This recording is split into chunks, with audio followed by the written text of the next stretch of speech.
The planet Draxia was unlike any world Ryan had ever seen. Its twin suns painted the sky in shades of violet and gold, and its forests shimmered with silver leaves that whispered in the wind. Yet the beauty of the planet hid the truth that it was a world at war. For months, the Draxian clans had been fighting each other for control of their capital city, Sarath Prime. The peacekeeping alliance from Earth had come only to protect civilians and help end the conflict, but it had quickly turned into a dangerous mission. Ryan was one of the human soldiers stationed near the Royal Valley. His job was simple: guard the convoys that carried supplies and royal messengers between bases. But on that day, his life changed forever. The sky was clear when the royal convoy began its journey, and everything seemed calm. Then, without warning, the warning alarm screamed through his helmet. Draxian warcraft burst from the clouds, their engines roaring as they fired energy blasts toward the ground. The first explosion shook the valley floor. Dust and smoke filled the air as the royal convoy scattered. Ryan could hear shouts over the comms. A voice cried out that the royal transport had been hit and had crashed near the western ridge. He looked through his visor and saw flames rising from the crash site. Every instinct in him screamed to move, to help. His commander's voice came over the radio, ordering all troops to fall back and wait for backup. But Ryan could not stand still, knowing people were trapped in that fire. He ran toward the ridge. The air burned his lungs and the ground quaked under each blast. He dodged falling debris and leaped over broken metal. The royal transport lay half buried in smoke and fire, its silver hull cracked and glowing from the heat. He could hear faint cries inside. Ryan pulled his rifle from his back and used it to pry open the hatch. The heat burned through his gloves, but he kept pushing until the door gave way. Inside he found chaos. 2 Draxian guards were down, and another tried to help a small figure trapped under a metal beam. It was a young woman with pale blue skin and long silver hair, clearly not a soldier. Her eyes opened when she saw Ryan, fear and pain mixed in their bright glow. The guard shouted that it was the princess. Ryan did not hesitate. He threw his weapon aside and rushed to lift the beam. It was heavy, but adrenaline gave him strength. He pulled it free and carried the princess in his arms toward the broken door. Another explosion struck nearby, knocking him to the ground. He rolled over, shielding her from the debris. A group of enemy raiders appeared from behind the burning trees, firing energy bolts in their direction. Ryan grabbed his rifle and fired back, taking careful aim. The Draxians' weapons were powerful but lacked precision. His human training gave him the edge. He took cover behind the wreckage, returning fire and calling for air support. The princess clung to his armor, whispering something in her language that he could not understand. He only knew she was terrified. Ryan's communicator crackled to life again. His commander shouted that the evacuation craft was inbound, but they had to hold the position for 5 more minutes. 5 minutes felt like forever under fire. Ryan pulled the princess behind a rock and handed her his water pack. She watched him silently, her silver eyes wide. When the raiders tried to flank them, Ryan moved fast. He used smoke grenades to confuse their sensors and crawled through the dust to attack from the side. His aim was sharp, and one by one the raiders fell back. But he was running out of ammo. He looked up to see the evacuation craft descending, engines glowing bright blue. He waved his arm high, signaling the pilot. The craft hovered low and a rope ladder dropped down. Ryan turned to the princess and helped her climb first. As she reached the ladder, a final blast hit the ground near them, throwing Ryan backward. He hit the dirt hard, his ears ringing. Through the haze, he saw another raider raising a weapon at the princess. Without thinking, Ryan grabbed his last grenade and threw it. The explosion knocked the raider away and the princess was safe.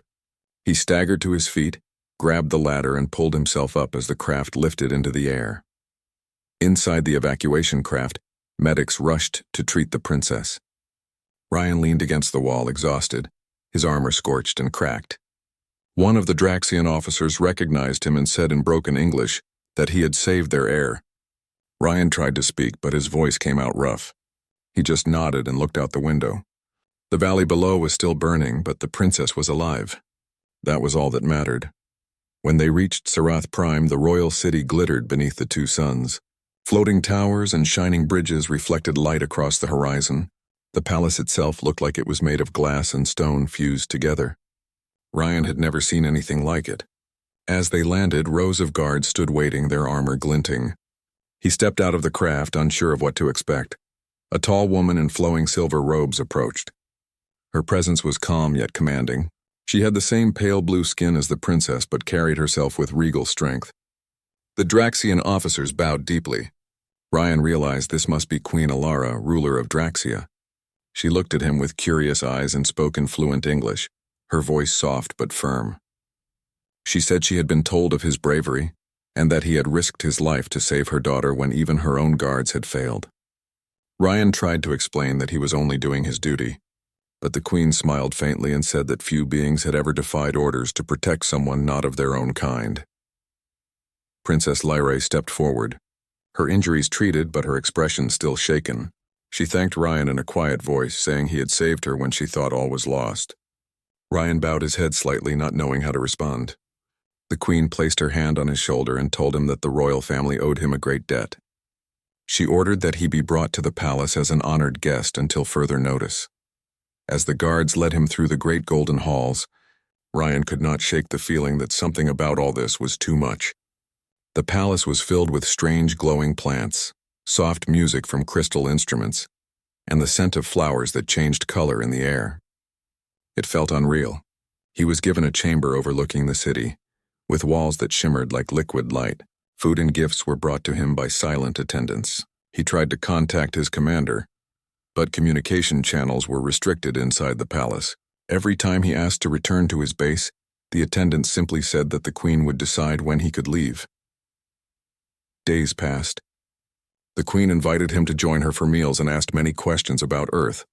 She wanted to know how humans fought wars and why they valued loyalty so deeply. Ryan answered honestly, saying that humanity had learned through suffering that protecting others was the only path to peace. The queen listened carefully, as if his words carried great weight. She often repeated them to her advisors, speaking about human courage and compassion. Princess Lyrae visited him often. She was curious about his world, about oceans, animals, and the blue skies of Earth. She laughed softly when he described rain and snow, things her planet rarely saw. Over time, Ryan began to feel more at ease around her. Yet in quiet moments, he still thought of his lost comrades and the mission he had abandoned to save her. He wondered if they were safe, if anyone even knew he was still alive. One evening, as he stood on the balcony watching the twin suns set over the mountains, he heard footsteps behind him. It was Queen Alara. She looked out at the horizon with him and said that Draxia had seen too much war, too much pride. She said perhaps humanity's arrival was a sign that it was time for change. Ryan nodded but said nothing. He did not know what to make of her tone, grateful yet something else too, something that hinted at plans forming behind her calm eyes. As the sky darkened and the stars appeared, Ryan realized that his act of courage had bound his fate to this alien world more deeply than he understood.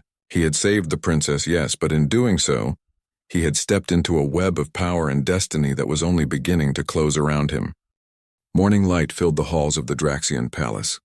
The walls glowed softly as sunlight passed through the crystal windows, and golden patterns moved across the floors like gentle water. Ryan woke in his chamber to the hum of distant voices. For a moment he forgot he was on another world.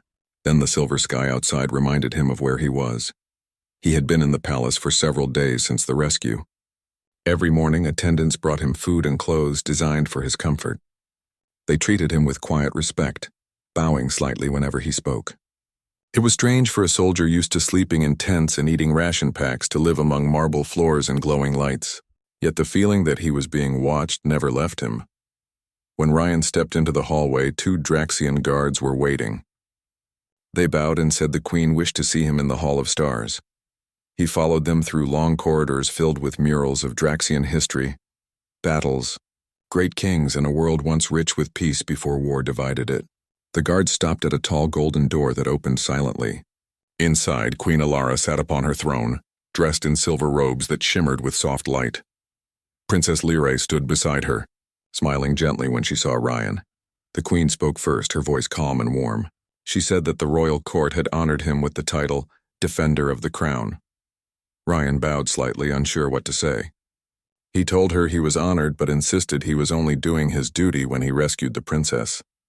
The queen smiled and said that on Draxia, duty often bends before courage. The ceremony that followed was brief but grand. Draxian nobles gathered in the hall, their robes trailing across the floor. Musicians played soft crystal instruments that filled the air with peaceful tones. When the queen placed a silver band on Ryan's wrist, a symbol of trust and gratitude, the crowd bowed. To them, this human soldier had become a legend. They whispered his name as they left the hall. After the ceremony, the queen invited him to dine with her and the princess. The royal dining hall stretched wide, its ceiling painted with stars that shimmered as if alive. The food was like art, glowing fruits and gentle flavors unlike anything on Earth. Princess Lyrae asked him many questions. She wanted to know about Earth, about how humans built cities, sailed oceans, and reached the stars. Ryan tried to explain everything in simple words. She listened closely, fascinated by how humanity had come together to survive instead of staying divided. The queen also spoke about her world. She told him that Draxia once had peace long ago, before pride and greed tore the clans apart. Now each clan fought for power, and she struggled to hold the kingdom together. She said the people had grown tired of war but did not know how to live without it. Ryan listened quietly. He understood her pain, for humanity had known such times too. When the meal ended, the queen said she wished Ryan to remain in the palace for a while. She wanted to learn more about human values and leadership. Ryan hesitated but agreed, thinking it would only be for a few days. He did not realize then that his choice would tie him even closer to the royal family. Over the next week, Ryan became a familiar figure in the palace. The servants treated him with warmth, and the guards respected him deeply. Even the nobles who once looked down on outsiders began to greet him with polite smiles. Yet Ryan noticed whispers behind his back. Some Draxians believed his courage was a trick to gain the queen's favor. Others thought he might be a spy from another world. Princess Lyrae often met him in the gardens of the palace.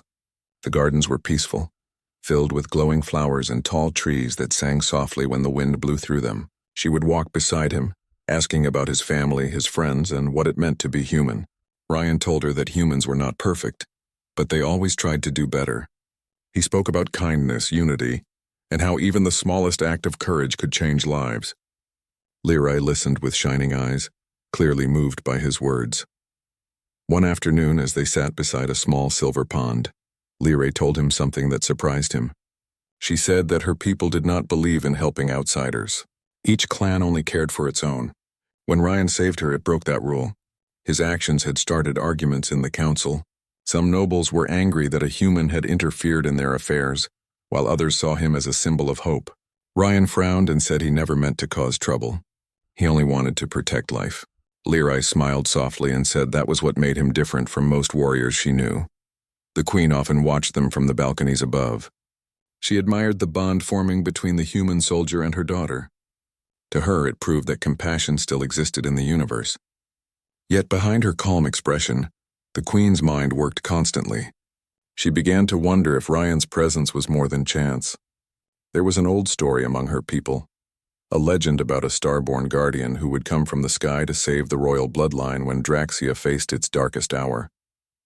The queen had dismissed it as myth, but Ryan's arrival and his bravery seemed too perfect to ignore.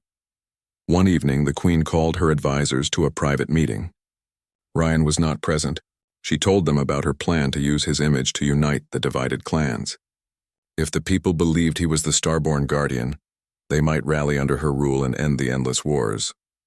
Some advisors agreed eagerly, saying the prophecy could inspire hope. Others warned that deceiving the people might cause greater chaos if the truth came out. The queen remained silent for a long moment, then said that peace sometimes required sacrifice. Her eyes glowed faintly as she looked toward the window where Ryan's chamber lights shone in the distance. The next day, Ryan noticed something strange. Everywhere he went in the city, Draxians bowed to him. Children ran beside his path, shouting his name with excitement. Shops displayed pictures of him standing beside the princess. He was confused and a little uneasy. When he asked one of the guards what was happening, the guard smiled and said the queen had announced him as the chosen protector of Draxia, a symbol of strength sent from the stars. Ryan was shocked. He went straight to the queen's chamber to speak with her. The guard stepped aside as he entered. The queen greeted him calmly and said she had only told the truth, that his bravery had given hope to her people. Ryan replied that he was only a man, not a hero from a legend. He begged her to correct the misunderstanding. The queen looked at him kindly but said that hope was rare, and that sometimes a small lie could heal more than 1,000 truths could destroy. Ryan felt trapped. He respected the queen's wisdom but could not agree with her actions. He wanted to leave the palace and return to his unit, yet every time he asked, she refused, saying his presence was needed for peace. He tried sending messages to the human command, but none were answered. The palace communications were controlled tightly. Princess Lyrae noticed his worry. She visited him that night and found him sitting by the balcony, staring at the stars. She asked why he looked so troubled. Ryan told her he felt like a prisoner in golden chains. He said he had no wish to be part of politics or legends. He only wanted to serve and protect as a soldier should. Lyrae listened in silence, then placed her hand gently on his arm. She told him that her mother did not mean harm, only that she believed he could bring change. Ryan sighed, saying that change built on lies never lasted. As the night deepened, the palace lights dimmed. From her private chamber, Queen Alara stood before a mirror of crystal. The image of Ryan and Lyrae talking on the balcony shimmered faintly in its surface. She watched them quietly, her expression unreadable. In her heart, the queen admired Ryan's honesty, but she also feared losing him. He was more than a soldier now. He was the key to peace, the one thing that could bring her people together. She whispered a silent promise to herself that she would not let him leave Draxia, no matter what it cost. While outside, unaware of her thoughts, Ryan looked up at the stars, longing for the blue skies of Earth. He did not yet know that the greatest test of his courage was still to come, and that his act of saving the princess had only been the beginning of a far greater struggle. Days passed slowly inside the shining walls of the palace. Ryan had begun to understand that comfort could be its own kind of prison. Every morning he was escorted to breakfast by silent guards. Every evening he was praised in the city square for being the star-born guardian. Yet when he asked to speak with his human command or return to his base, the Queen's Council always had excuses. He spent much of his time in the royal library. It was a vast hall filled with floating shelves and glowing stones that held the knowledge of the Draxian people. Princess Lyrae often joined him there. She liked listening to him read aloud from human history logs stored on his wristpad. Ryan spoke of how humans had once fought among themselves but learned that unity was the only path to survival. One afternoon, while Lyrae studied a Draxian scroll beside him, Ryan lowered his voice and said he needed her help. She looked up, worried, and asked what was wrong. Ryan told her that he feared something was not right. He said that he had sent 3 messages to his command ship, but none had reached them. Lyrae frowned and promised to ask her mother's advisors, though she looked uncertain. Later that evening, when Ryan left the library, he took a wrong turn through the hallways and ended up in an old part of the palace. The lights there flickered, and the walls were marked with strange carvings. As he was about to turn back, he heard 2 guards speaking in low voices near an archway. They were not aware he was nearby. One guard said that the queen was certain the prophecy was real, and that the human from the stars was the key to keeping the royal bloodline safe. The other replied that some of the council doubted it, but the queen would not listen. She believed he had come to fulfill the words of the ancient text, that he must stay until the end of her reign. Ryan froze.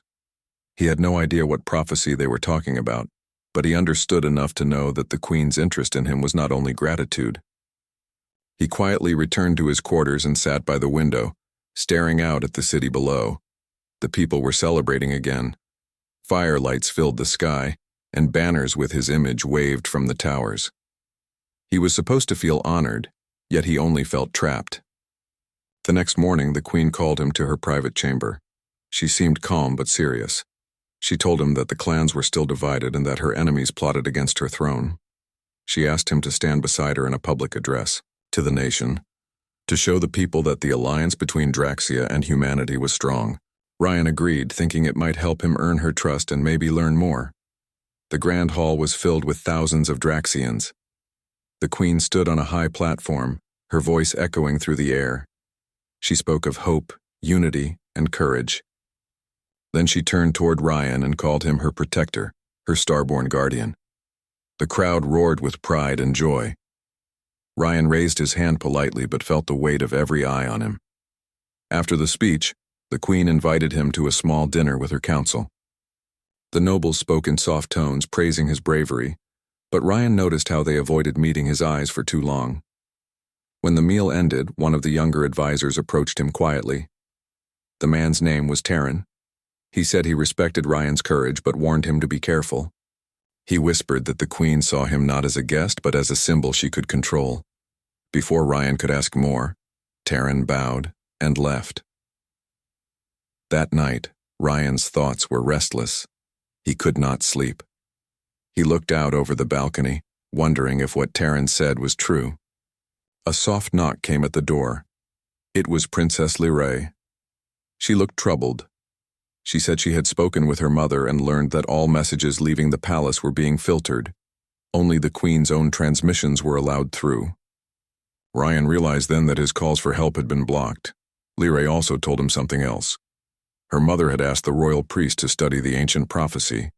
It said that a protector from beyond the stars would come to defend the royal bloodline during a time of great danger, and that his presence would decide the fate of the entire world. Lyrae said the queen believed he was that man.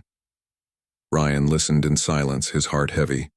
He never wanted to be part of any prophecy. He was only a soldier who had followed his instincts to save a life. He thanked Lyrae for her honesty. She warned him to be careful, for anyone who tried to challenge her mother's will could be seen as a threat. Ryan told her he would not fight against the queen, but he could not stay trapped either. He promised he would find a way to leave without causing harm. In the following days, Ryan began to explore the palace more carefully. He spoke with engineers, guards, and servants, learning how the security systems worked. The palace had its own power core deep beneath the city, and all communications were routed through it. If he could reach that core, he might be able to send a message directly to the human command. Meanwhile, Queen Alara grew more protective of him. She arranged more public events where Ryan was always at her side. She introduced him to foreign leaders as a trusted friend and savior of her daughter. The more she spoke of him, the more the people loved him. Yet behind the queen's kind words, Ryan saw fear. She was afraid that if he left, the unity she was building would fall apart. One evening, as he stood near the great balcony overlooking Serath Prime, Queen Alara approached him. The city lights reflected in her eyes like stars. She thanked him for bringing peace to her people's hearts. Then she said softly that she wished he would stay forever on Draxia, to serve as her advisor and protector. Ryan tried to explain that he missed his home and had duties beyond this world. The queen's expression darkened slightly. She said that Earth had many soldiers, but Draxia had only one like him. Ryan did not know how to respond. He bowed politely and asked to retire for the night. The queen watched him leave, her hands folded tightly together. Later that night, as Ryan walked through the quiet halls, he saw shadows moving near the eastern tower. Curious, he followed them at a distance and soon reached a small chamber guarded by 2 Draxian soldiers. The door was slightly open, and he could hear voices. Inside, several advisors were arguing. One shouted that keeping the human in the palace was dangerous. Another said they should bind him to the throne before other clans tried to take him. Ryan's chest tightened. It was clear now that he was not free to go. He turned and made his way back to his room. Lyrae was waiting there, her eyes full of worry. She said she had heard that her mother's advisors wanted to use him as a symbol to strengthen the queen's control over all the clans. She told him she feared the council might go even further, perhaps keeping him on Draxia permanently. Ryan's patience broke. He said he could not allow himself to become a tool in someone else's plan. He asked Lyrae if she knew a way to leave the palace without alerting the guards. Lyrae hesitated, torn between loyalty to her mother and her care for him. Finally, she nodded. She told him about an old network of tunnels under the palace that led to the outer city. Few knew of them except the royal family. She said she would help him when the time was right. Ryan thanked her and promised that if he left, he would never reveal her part in it. He placed a hand over his heart and said he only wished to go home, not to harm anyone. Lyrae's voice trembled as she said she believed him. Outside, thunder rolled across the silver skies. A storm was forming over the capital, the first in many months. Ryan looked toward the dark clouds and felt a chill in the air. The palace lights flickered as the wind howled through the towers. It seemed as if the world itself was warning him that greater challenges lay ahead. In her chamber, Queen Alara stood before the window, watching the storm. Her advisors knelt behind her, asking what should be done about the human. She raised her hand for silence and said that Ryan would not leave Draxia. Not yet. He was too important. The prophecy must be fulfilled, and she would not let fate slip from her grasp. Down in his room, unaware of the Queen's final decision, Ryan prepared quietly for what he knew must come. He checked his wristpad, his gear, and the small map Lyrae had drawn for him. The time for patience was ending. He would have to make a choice: stay as the Queen's symbol or take back his freedom, even if it meant defying a throne. The storm outside grew louder, lightning flashing across the twin suns' fading light. Ryan watched it from his balcony, knowing the next day would change everything. The storm had passed, leaving a cold silver mist hanging over the city. Ryan had spent the night thinking, planning, and walking quietly through his room, preparing for what he knew he must do. Every word of Princess Lyrae's guidance was in his mind, every turn in the palace tunnels memorized. He had waited for the right moment to act, for the guards to be least alert, and now, as morning light shimmered across the towers, the time had come. He moved through the quiet corridors, careful to avoid the patrols. The palace seemed almost empty, yet Ryan knew every shadow could hide a watchful eye. He reached the entrance to the secret tunnels, a narrow stone archway hidden behind a tapestry depicting Draxia's first king. He pushed aside the cloth and slipped inside. The air was damp and smelled of ancient stone. Faint blue lights along the walls guided his steps. Princess Lyrae was waiting for him at the first junction. Her silver hair glimmered in the dim light, and her eyes were bright but worried. She handed him a small pack of supplies: food, water, and a map of the underground passages leading to the city outskirts. She whispered that if they were discovered, it would mean war in the palace and perhaps her mother's wrath. Ryan nodded. He understood the danger but felt determined. As they moved, the tunnels wound like a labyrinth beneath the palace. Every step echoed, and Ryan kept his senses alert. The distant sound of guards' boots above reminded him that time was short. Lyrae guided him past old guard posts and hidden doors that had not been used in decades. Occasionally, they paused as she listened for approaching voices. Each time, Ryan held his breath, gripping his small energy weapon tightly. They reached a junction where two paths diverged. Lyrae pointed to the left, the path leading to a small maintenance hatch that opened into the outer gardens. Ryan followed quietly, and together they pushed the metal door open. Fresh air poured in, cold and sharp. They were in the palace gardens, the morning dew glistening on strange silver flowers. For a moment, Ryan felt hope, and Lyrae smiled at him softly. Their relief was short-lived. From the shadows, two guards appeared, weapons raised. Lyrae gasped and took a step back. Ryan moved quickly, using his training to dodge and disable the first guard without harm. He grabbed the second guard's arm, twisting it until the weapon clattered to the ground. The guards called out alarms, and Ryan realized that escape would not be simple. "Go," Ryan urged Lyrae, and she ran toward a nearby hedge maze designed to confuse intruders. He followed, using his knowledge of the tunnels to anticipate the guards' movements. Arrows of energy shot past them, narrowly missing their heads. Ryan returned fire with precision, aiming to disable rather than kill. The chase wound through the gardens, past fountains and glowing trees until they reached the outer walls. The city beyond stretched under the bright morning sun. The streets were empty, but Ryan knew that the guards could call reinforcements at any moment. Lyrae paused, looking at the walls that separated them from freedom. She said she could not climb without help. Ryan assessed the wall. It was tall, but not impossible.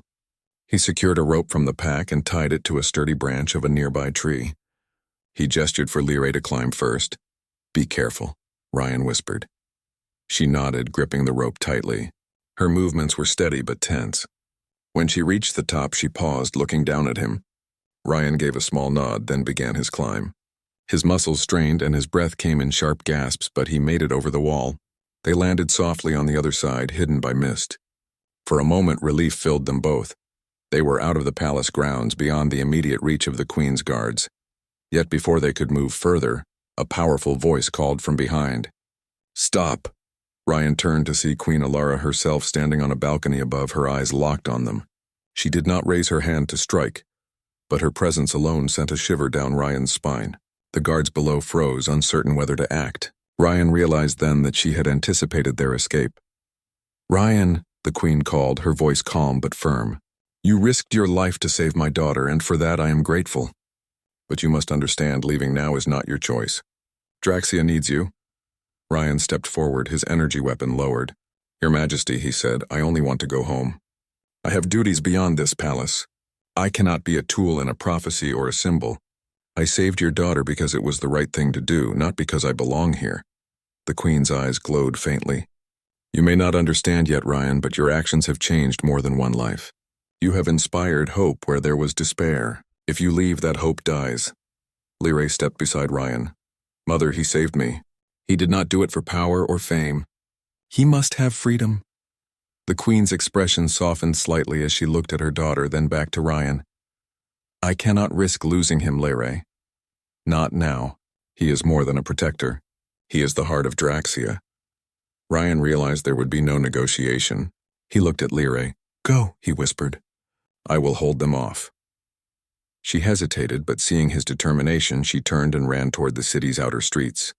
Ryan prepared himself, taking cover behind a low wall as the Queen's guards advanced. He fought skillfully, using his human tactics to avoid unnecessary harm while keeping the soldiers at bay. Each move was calculated. He disarmed, dodged, and used the environment to his advantage. The guards trained for combat were strong but predictable.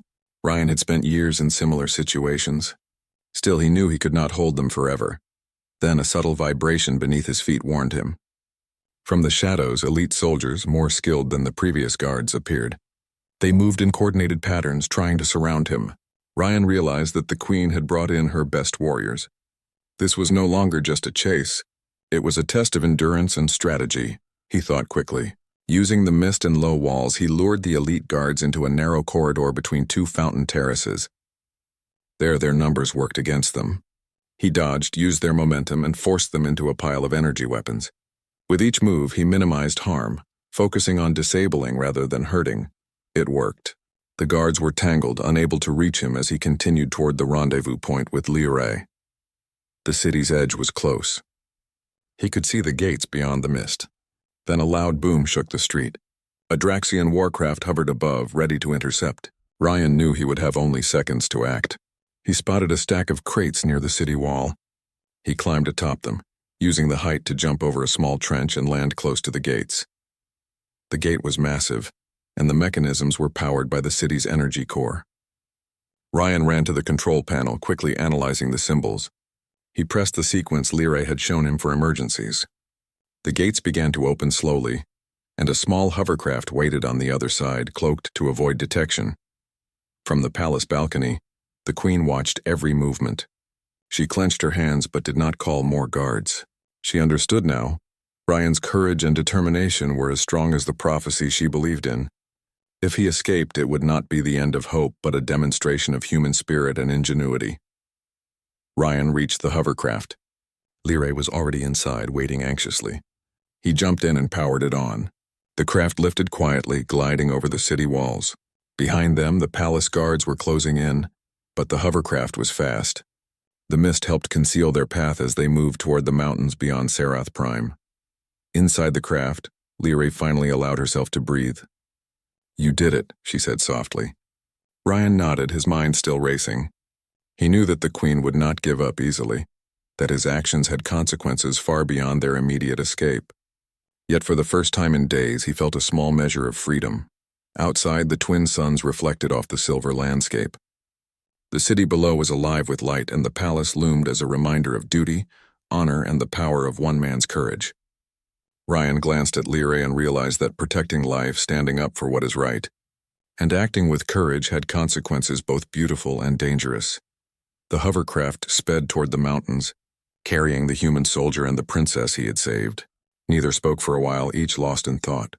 The Queen's words, the prophecy, and the weight of responsibility all pressed on Ryan's mind. Yet he also knew that he had done the right thing. The future of Draxia might depend on it, and so might the bond between humans and aliens. As the mountains approached, Ryan adjusted the controls. The path was clear, but danger was never far. He looked at Lyrae, her silver eyes reflecting determination and hope. Together they would face whatever came next. The real test of courage, loyalty, and human spirit was only beginning. The mountains stretched endlessly ahead as Ryan piloted the hovercraft. Mist clung to the jagged peaks and silver trees waved in the wind. Lyrae sat beside him, quiet for once, her eyes scanning the horizon. Ryan could feel the tension in her posture. She had never left the palace in secret before. Yet now, as they moved farther from Sirath Prime, both of them understood that safety was temporary and that danger could come from anywhere. Ryan had checked the maps several times. There was a hidden valley beyond the mountains, a place where they could hide and plan. Supplies were limited, but the valley had a small spring and caves that could provide shelter. Lyrae trusted Ryan's judgment, and he appreciated her confidence. It made the burden feel lighter, though he knew they could not stay hidden forever. As they approached the valley, Ryan's communicator beeped softly. He hesitated, remembering that all palace communications were controlled by Queen Alara. The signal was weak, and he knew the Queen could intercept it. He did not answer. Instead, he focused on navigating the hovercraft safely down the steep cliffs. Lyrae's hand brushed his arm once, a reminder that she was trusting him completely. Once they reached the valley, Ryan landed the hovercraft in a small clearing. He immediately began setting up a temporary camp, using materials from the craft and supplies Lyrae had brought. The valley was peaceful, a stark contrast to the chaos they had left behind. Birds with shimmering feathers called from the treetops, and the spring water glowed faintly under the twin suns.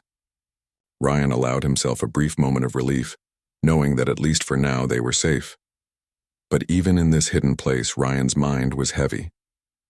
He thought of the Queen and her people. He understood why she had kept him close. She had seen his courage, his human spirit, and believed that it could unite her divided world. Yet he also knew he could not remain a tool in someone else's plan. He had to find a way to help Draxia without losing himself. Lyrae approached him as he prepared the camp. "Ryan," she said softly, "my mother will not give up easily. She believes in the prophecy. She may send others to bring you back." Ryan nodded. "I know, but I will face them if it comes to that. I cannot abandon you or Draxia, but I cannot stay trapped either. We have to be smart." She looked at him with admiration. "You are human," she said. "You think differently than we do. You fight for what is right, not for power. That is why I trust you." Ryan smiled faintly. "Then we start here, we plan. We protect what is important and act only when necessary." Days passed as Ryan and Lyrae explored the valley and the surrounding caves. They found food, water, and materials to make simple defenses. Ryan taught Lyrae how to use the hovercraft sensors to monitor the palace from a distance. He showed her how to move quietly, how to think like an outsider in a world that had rules they could not fully understand. Lyrae absorbed everything, eager to learn. One evening, as the twin suns set behind the mountains, Ryan and Lyrae climbed a rocky outcrop to look toward Sirath Prime. The city glowed faintly in the distance. Smoke rose from forges and factories, and lights marked the streets. Ryan pointed out patterns in the movement of the palace guards. He noticed that while the Queen had not pursued them immediately, she had prepared for their return. "She is not cruel," Ryan said quietly. "She values life, but she will not let go of what she believes is the key to saving her people. We must be ready for anything." Lyrae nodded, understanding that her mother's love for the kingdom could clash with her own desire for freedom and justice. She said nothing, but her grip on Ryan's arm was firm. Together they watched the city, knowing that soon they would need to act. The next day, Ryan made a plan. They would send a message directly to Earth, bypassing the Queen's control, to alert his command of the situation and request reinforcements. He and Lyrae gathered materials and built a transmitter using components from the hovercraft. Ryan's training and human ingenuity turned the small cave into a functioning communication hub. When the device was ready, Ryan activated it. A series of beeps and lights indicated a signal was being sent. He prayed it would reach Earth before the Queen discovered them. Lyrae watched anxiously, her hands folded. "Will they come?" she asked. "They will," Ryan said. "Humans always respond when someone is in need. But we cannot wait passively. We must be prepared to defend ourselves if they come too late." As they waited, Ryan and Lyrae trained. He taught her how to move silently, how to hide, and how to read situations quickly. Lyrae learned fast. Her skills, combined with her knowledge of Draxia, made them a formidable pair. Ryan realized that the princess was not just someone to protect, she was a true partner. On the third day, the transmitter flickered. A response from Earth came through, confirming that reinforcements were on the way. Ryan's heart lifted. Help was coming. He allowed himself a small smile. But that night, as they slept lightly in the cave, a shadow moved outside. Ryan was awake first. He saw a group of elite Draxian warriors approaching silently through the mist. The Queen had sent them. He woke Lyrae and whispered instructions. They quickly packed essentials and prepared for confrontation. When the warriors entered the valley, Ryan and Lyrae used the terrain to their advantage. They moved silently among rocks and trees, avoiding direct confrontation where possible. Ryan's human tactics, unpredictable, clever, and precise, allowed them to outmaneuver the soldiers. One by one, the Draxians found themselves trapped in natural formations, unable to continue their pursuit. Ryan's careful planning ensured that none were seriously harmed. By dawn, the warriors retreated. Lyrae and Ryan stood on a ridge overlooking the valley. The Queen's forces were formidable, but human ingenuity and courage had allowed them to survive. Ryan said, "This is not the end. She will not give up. But now we know that courage and careful planning can change outcomes. We are ready for whatever comes next." As Earth's reinforcements approached in small spacecraft, Ryan and Lyrae prepared to meet them. Yet Ryan made a decision. He would not leave Draxia entirely. He realized that his human spirit, his courage, and his sense of justice could help the Queen, the princess, and the people of Draxia build a better future. The reinforcements would help secure peace, but he would stay as a bridge between worlds, a living example of what humans could offer. When the reinforcements landed, Ryan greeted them briefly but explained that he would remain on Draxia. Lyrae stood beside him, proud of his choice. The human soldiers were impressed by Ryan's bravery and wisdom. They understood that his role was not only to fight but to inspire, to teach, and to protect in ways that weapons alone could not. Days later, Ryan returned to Surath Prime, not as a captive but as an honored guest. The Queen awaited him in the palace gardens, her expression calm and dignified. "You have chosen wisely," she said. "You have saved my daughter, protected my people, and shown me what true courage is. You are no longer a visitor. You are a part of Draxia." Ryan bowed slightly, his heart full. "I will serve Draxia as best I can, but I will never forget Earth, my home, and the values that guide me." The Queen smiled and gestured toward the city. "Then let us work together. Your presence will inspire hope, and your courage will teach my people that true strength is in protecting life and doing what is right." Princess Lyrae stepped forward. "Thank you, Ryan, for everything. You did not only save me, but you gave Draxia a chance to change. I will never forget that." Ryan nodded, feeling a sense of purpose he had never known before. For the first time, he realized that being human was not just about survival, strength, or skill. It was about compassion, courage, and the willingness to risk everything for what is right. Together, Ryan, Lyrae, and the Queen began to rebuild the kingdom. They encouraged unity among the clans, promoted understanding between species, and worked to heal the scars of war. Ryan taught the Draxians human strategies for cooperation, fairness, and mercy. Slowly, the people began to trust one another again. One evening, as the twin suns set over Surath Prime, Ryan stood on a balcony looking at the city below. The lights glimmered, reflecting the hope that now filled the hearts of its people.